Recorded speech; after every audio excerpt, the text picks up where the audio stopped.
Hello, in this video we're going to learn about the false position method. Let's start by finding the root of the function f of x equals x squared minus e to the minus x. In the domain of x low is 0 and x upper is 1. Before continuing, I recommend watching the previous video on the bisection method. It will make this video easier. So, like we did with the bisection method, we started with our x low, our x up, which were 0 and 1. Then we found the function at x low, which was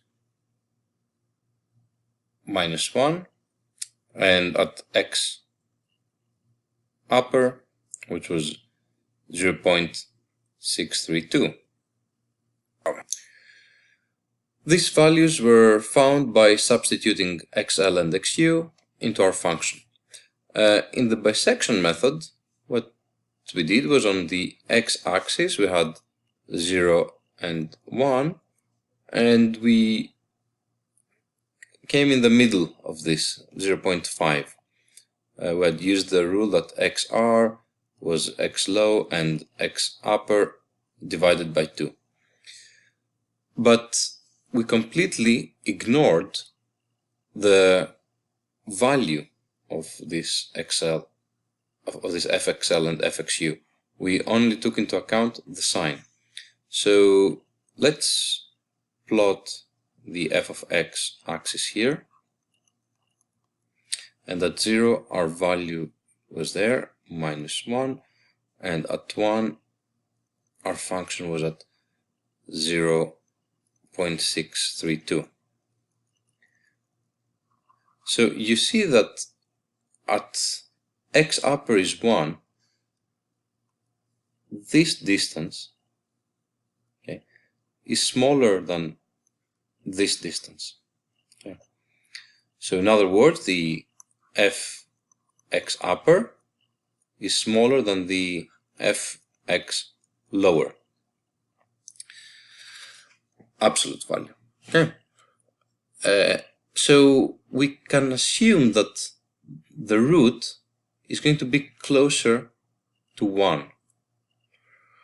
So in the false position method, we'll assume that we have a straight line between these 2 points. Okay.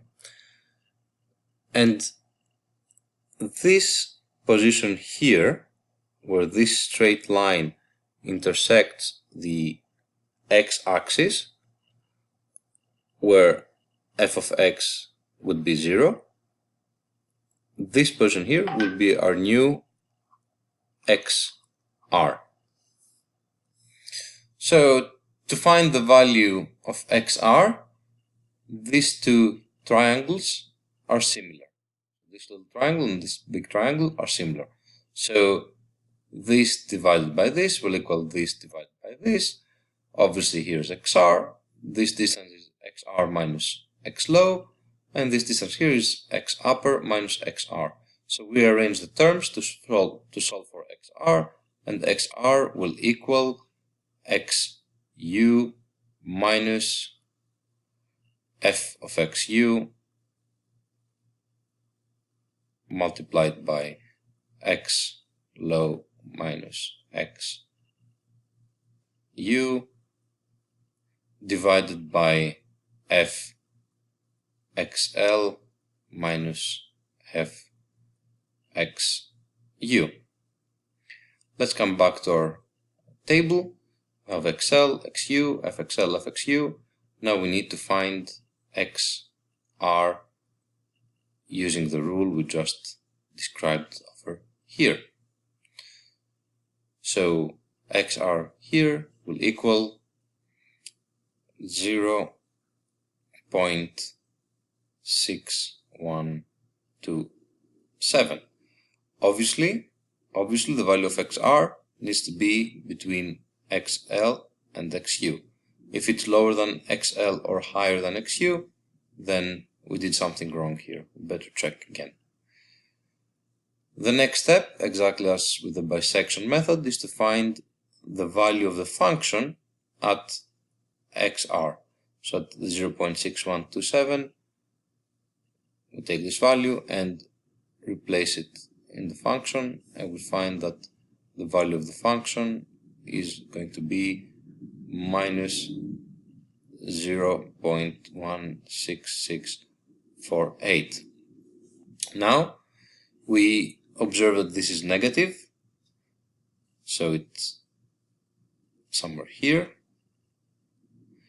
So we need to pair this fxr with the positive value of the function, either x low or xu, so that there's a root in this bracket. So in this case, fxr is negative, positive is fxu, so now our new domain will be xr, so 0.6127, and xu, which was 1. And we repeat the same process again and again and again.